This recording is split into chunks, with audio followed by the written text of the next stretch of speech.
मम्मा मुझे आज स्कूल नहीं जाना। नेक्स्ट डे, मम्मा मुझे स्कूल जाना अच्छा नहीं लगता। नेक्स्ट डे, मम्मा क्या स्कूल जाना ज़रूरी है? क्या आप भी एज अ पेरेंट इस तरीके के सवालों को फेस कर रहे हैं अपने बच्चे के साथ? क्या आप ऐसा महसूस करते हैं कि आपका बच्चा स्कूल जाने में बहुत रुचि नहीं रखता है? You kids is not highly interested to good school. और क्या अगर ऐसा है तो आपने कभी जानने की कोशिश की कि इसके पीछे ऐसे कौन से कुछ कारण हो सकते हैं?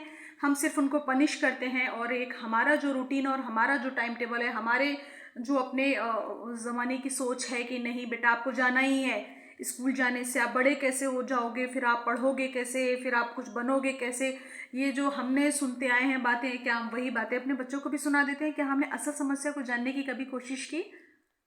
नहीं शायद। नमस्कार, मैं नेहा बाजपेयी आज पेरेंटिंग से जुड़े एक विषय को लेकर आपसे बात करूंगी कि क्या आपके बच्चे को स्कूल जाने में थोड़ी कम दिलचस्पी है, या वो अक्सर आपको ऐसा लगता है कि ना जाने के लिए कुछ कुछ नए नए बहाने ढूंढता रहता है या नए नए बहाने बनाता रहता है। तो आज मैं ऐसे कुछ 5 इंस्ट्रक्शंस पेरेंट्स को देना चाहूँगी।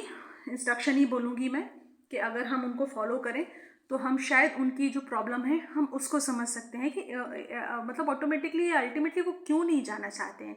उसमें सबसे पहला जो मेरा एक तरीका है बच्चों को समझने का, या बच्चों के अंदर एक इंटरेस्ट अगर हमें इनबिल्ड करना है, उसके लिए है make a proper schedule for them, make a proper time table for them. कई बार ऐसा होता है कि बच्चों का एक प्रॉपर शेड्यूल नहीं होता है, या पेरेंट्स का भी बहुत, अगर वो वर्किंग है तो भी या नॉन वर्किंग है तो भी, ये घर का प्रॉपर प्रॉपर शेड्यूल और बहुत प्रॉपर टाइम टेबल नहीं होता है, जिसको लेकर बच्चे कहीं ना कहीं फिजिकली और मेंटली सफ़र कर रहे होते हैं, जिसके लिए वो मेंटली फिजिकली किसी भी तरीके से सुबह उठ के स्कूल जाने में इंटरेस्ट नहीं रखते हैं।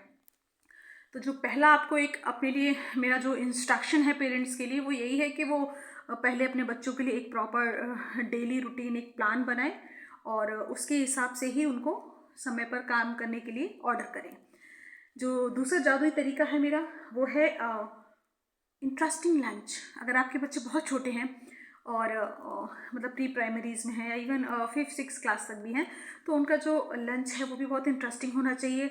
ममास को should be very active, and उनको लगना चाहिए कि नहीं बच्चों को, कि मतलब मेरी बेटियां मुझसे पूछती हैं कि मम्मा कल लंच में क्या है। तो अगर उनका कहीं और भी कुछ माइनर पार्ट हो रहा होता है तो वो अपने लंच को लेकर एक्साइटेड होती है कि कल मैं अपने फ्रेंड्स के साथ, अच्छा ये आप थोड़ा सा मेरी एक फ्रेंड के लिए भी देना, ये मेरी बेस्ट फ्रेंड को पसंद है। तो इस तरीके से कुछ नहीं तो वो अपने लंच को लेकर ही अपने स्कूल जाने को बहुत एक्साइटेड होती हैं।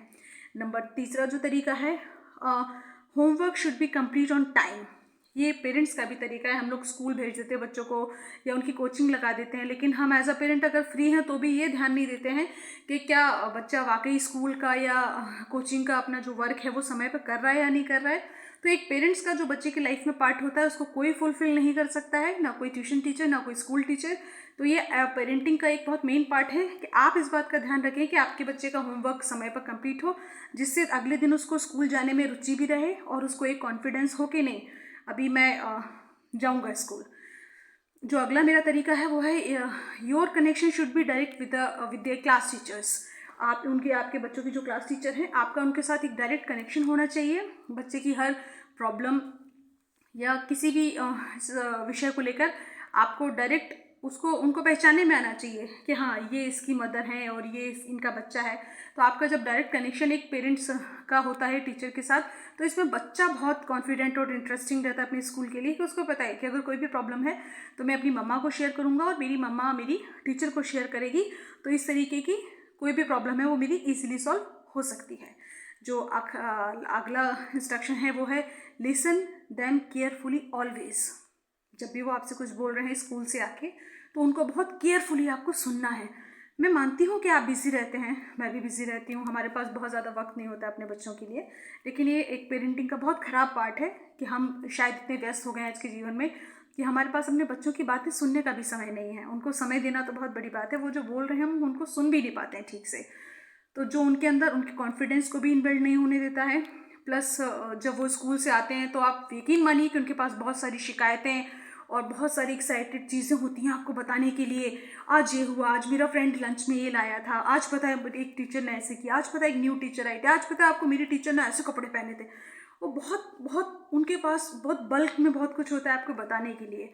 तो आपको हमेशा उनको बहुत केयरफुली सुनना है हमेशा। तो वो नेक्स्ट डे स्कूल जाएंगे या जब भी स्कूल से आएंगे तो उनके अंदर एक बहुत एक्साइटिंग वाइब्स होंगी आपके लिए भी और स्कूल के लिए भी। और वो बहुत ज़्यादा डीमोटिवेट नहीं रहेंगे कि स्कूल नहीं जाना है या घर जाके मम्मा कुछ सुनेगी नहीं। तो वो क्लास की या स्कूल की चीज़ों पे भी ध्यान नहीं देंगे क्योंकि उनको पता है कि नेक्स्ट स्टेप पर उनकी इन चीज़ों को कोई सुनने नहीं वाला है।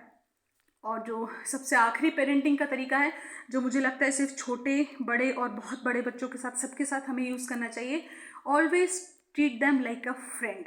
उनके साथ एक फ्रेंड की तरह रहिए, हमेशा बहुत ज़्यादा स्ट्रिक्ट नहीं रहना है उनके साथ। हाँ, प्यार से हम रह सकते हैं बिकॉज इट्स 21st सेंचुरी, प्यार सबको पसंद होता है।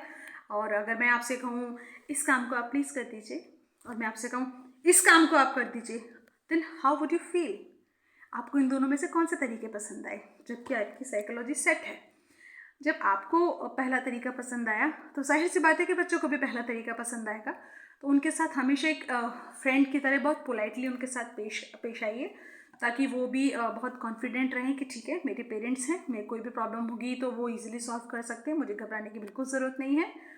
तो ये आज कुछ मैंने आपके साथ जादुई इंस्ट्रक्शंस दिए आपको। मैं आज इनको एक्टिविटीज़ और पॉइंट्स की बात नहीं कहूँगी, ये एक इंस्ट्रक्शंस थे डायरेक्ट पेरेंटिंग के लिए जो आप सब अगर फॉलो करें तो आप अपने बच्चों में भी बहुत सारे चेंजेस होते देख सकते हैं। आप देख सकते हैं कि वो अपने स्कूल जाने में भी कितना ज़्यादा इंटरेस्टेड रहेंगे और स्कूल से आएंगे तो वो आपको अपनी चीज़ें शेयर करने के लिए भी कितना हाईली एक्साइटेड रहेंगे। नमस्कार, मैं नेहा बाजपेयी आगे भी इसी तरह के आपके साथ प्री प्राइमरी सेक्शंस के टीचर और पेरेंटिंग से जुड़े अलग अलग विषयों के साथ मुलाकात करती रहूँगी। आज के लिए धन्यवाद।